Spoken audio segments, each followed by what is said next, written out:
Now, our next cruise is with Norwegian Cruise Line, and it's on board the Norwegian Jade. We've got a price of $699. If you've got your brochure handy, the original price for this was $865, and we are going to include 2 extra nights as well in a beautiful, beautiful hotel. But in Rome, of course. But let's take you on board and give you a little taste of the Jade. I was on board the Jade about 4 years ago.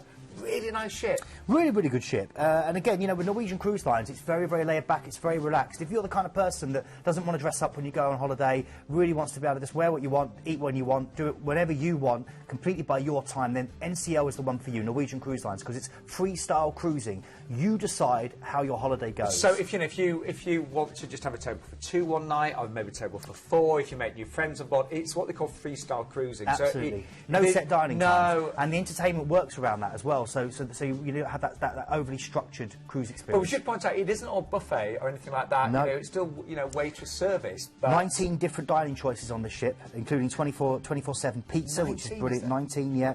And again, you've got a great selection of different choices that you can go and eat in. But what I love about this, they still do this cruise line, which a lot of don't, is they still do their Chocoholics buffet. Yeah, that was sensational. Yeah. A lot of lines don't do that anymore. Is it still at midnight? I think yeah, midnight chocolate buffet. It is the most. Oh, if you love chocolate, you've got to go. Even if you don't like chocolate, just to look at it. Yeah, you know, it's amazing. It really is. Yeah, it was one of the highlights actually. They definitely still do that. They do that, yeah. Oh, gonna get that. Anyway, let's show you your itinerary. We're starting off with a flight over to Rome, and we've added. You know, rather than just cruising straight out of Rome, we've added 2 nights in a hand-picked hotel, haven't we? That's right, yeah. Great location, hidden piazzas, opulent Baroque churches, classical ruins at every turn, the best of Italian fashion, countless art galleries, gardens and palaces. You can relive the days of the gladiators at the eye-popping Colosseum. You can wander the ruins of the Roman Forum in the footsteps of Caesar. Head for the Vatican City and feast your eyes on treasures like St. Peter's Basilica, the Vatican Museums and the Sistine Chapel. Stroll down Rome's most exclusive shopping street, Via Condotte, for names like Valentino and Gucci, or follow a Da Vinci trail across the city, calling in at Piazza Navona, or admire the views from the Spanish Steps. It's a stunning, stunning port.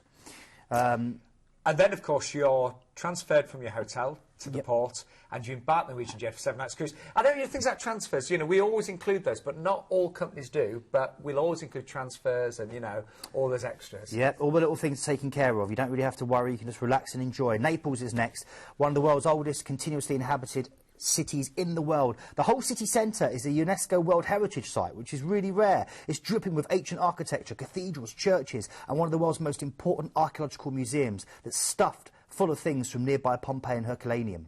Naples is chaotic, but has bags of character. It's an authentic slice of southern Italian life, washing strung out between the buildings. There's a forest of skew-with TV aerials punctuating the skyline, buzzing Vespers, honking Fiats, weaving through the streets. From Naples, you can teeter on the brink of Mount Vesuvius, the only active volcano that you can climb in Europe. You can snake your way along the outrageously gorgeous Amalfi Coast and stop at Postiano, or you can hit the sleek boutiques of Capri. From there, we're going over to Messina, the island of Sicily, to follow the trail of Marlon Brando, visiting the iconic Godfather villages and this lush and intense landscape of vineyards that lie in the shadow of Mount Etna.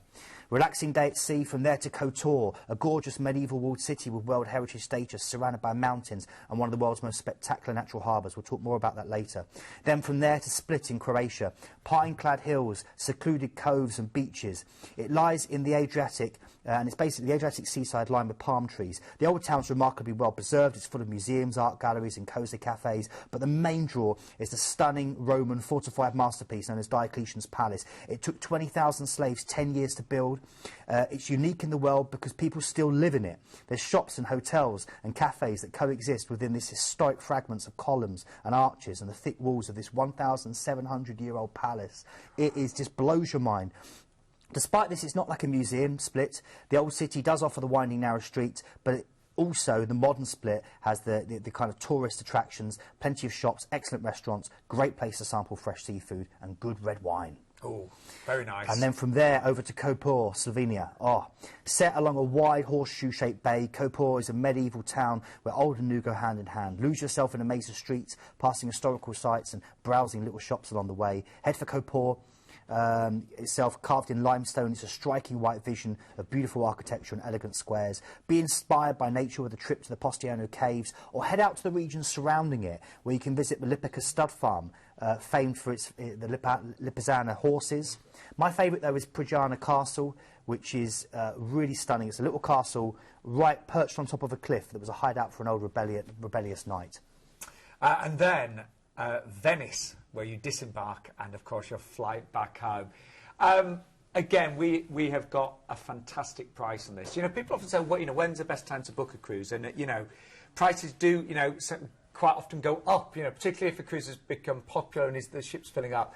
I would suggest today is a very good time to get this one because it's quite close to the 1st of May, so 699 for that date. It seems very low to me, Keith. It is very, very low, and as you rightly say, Sean, the prices will go up. This is a very low price, especially when you compare it to the brochure price. Yeah. And it's a beautiful ship. There's so much to see and do here.